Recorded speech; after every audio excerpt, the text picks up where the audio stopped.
So today I'm bringing guys a brand new sports cards video.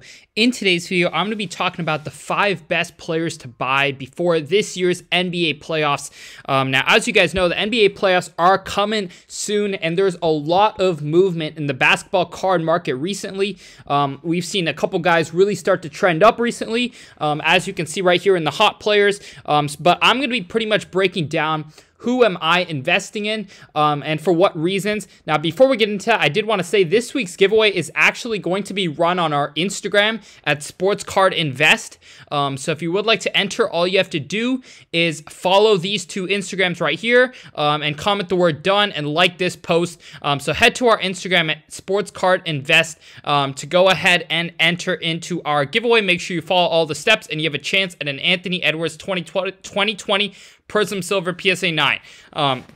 So without further ado, we're going to hop right into the video. So I'm going to be talking about my broad strategy, which is first of all to go ahead and look for the players who are playoff performers, who may not have a very strong regular season card market. One guy that comes to mind is Paul George. I know a lot of times, people have been making fun of him, how he's kind of shrunk in the playoffs. But at some point, the Clippers right now are currently #1 in the power rankings. They've been absolutely on a tear recently, and they've really put things together. And they really have the talent to go far. They have a lot of players with a lot of experience. For example, Kawhi Leonard, already a 2-time Finals MVP, leading a team with a lot of championship-hungry veterans. Russell Westbrook, James Harden, Paul George. Of course, they've got Zubac. So they've got a lot of talent and a lot of veterans. And I know a lot of young players are great for the regular season, but in the playoffs, experience matters a lot. And so Paul George, his regular season market is almost non-existent. I mean, you can see a National Treasures BGS 9.5 of his is around a $2,000 card. If we look at, even a Jordan Poole National Treasures, you're going to see that it's a lot higher. So there's just a lot of room for growth for guys who could potentially win their first ring. That totally changes, the whole viewpoint of their career. So if you look at even like a Jordan Poole National Treasures, it is going to be a lot more expensive than a Paul George. And it doesn't make much sense, but in the playoffs, if Paul George is able to string together a championship run, you could see a lot of things change for his card market. And another guy that comes to mind is Jamal Murray. So Jamal Murray is, a guy who shows up in the playoffs, may not pay too much attention to the regular season. And in the regular season, his prices, have really struggled. You can see his prices in the last 90 days are down almost 20%. So, his prices are sitting very low right now, and the Nuggets are looking like one of the favorites in the Western Conference. You can never count out the Nuggets, and if you get to a point where you win back-to-back championships, your card market could really head to the next level, because the conversations start to change from a one-time championship to a potential dynasty in the making. And that changes the whole landscape for his cards. So I'm personally a buyer in Jamal Murray. I think his cards every regular season are down a lot, and in the postseason they come alive.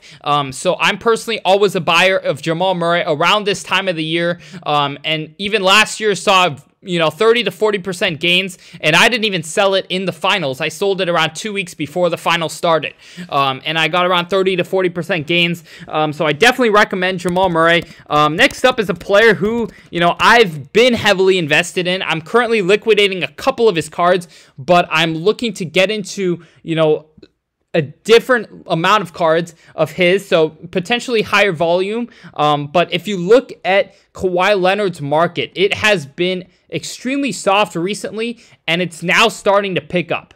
The Clippers have, like I said, look incredible.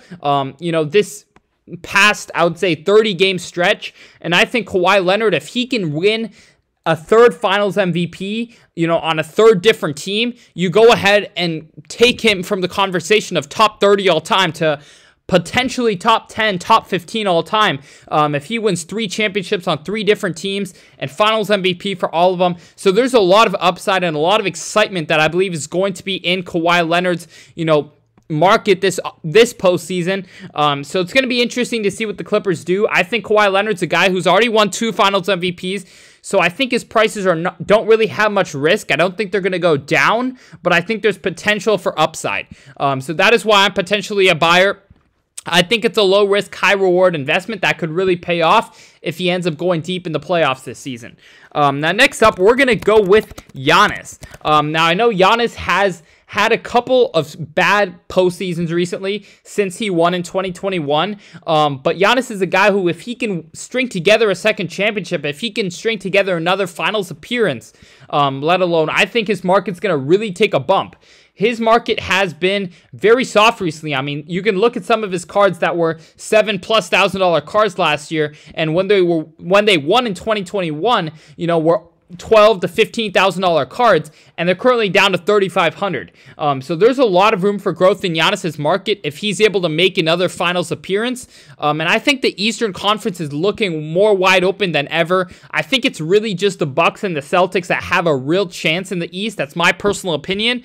Of course, you always have the Philadelphians and the Heat who have, some chance every year, but I think really this year is going to come down to the Bucks and Celtics, in my opinion. And if the Bucks end up making the finals, I think we're going to see a big jump in Giannis's cards, and I don't think there's much of a risk because he's already won a Finals MVP and he's already very established, so there's not too much risk there.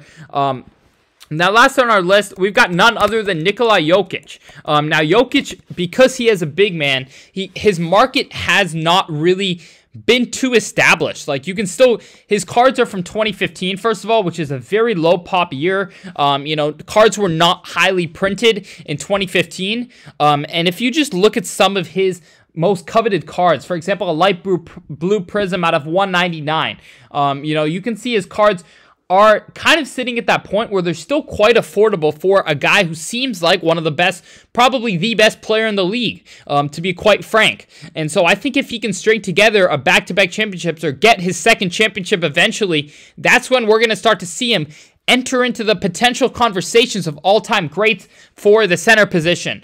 And I think, he can enter into that legendary big man kind of conversation that includes guys like Hakeem, Shaq, kind of shift himself from an MVP who won a championship to an all-time great. And I think if he can, over the next 2-3 years, establish himself as an all-time great, you can see a lot of his cards really start to take off in price. So thank you guys so much for watching this video. If you enjoyed, subscribe. And once again, follow us on Instagram to go ahead and enter into the giveaway.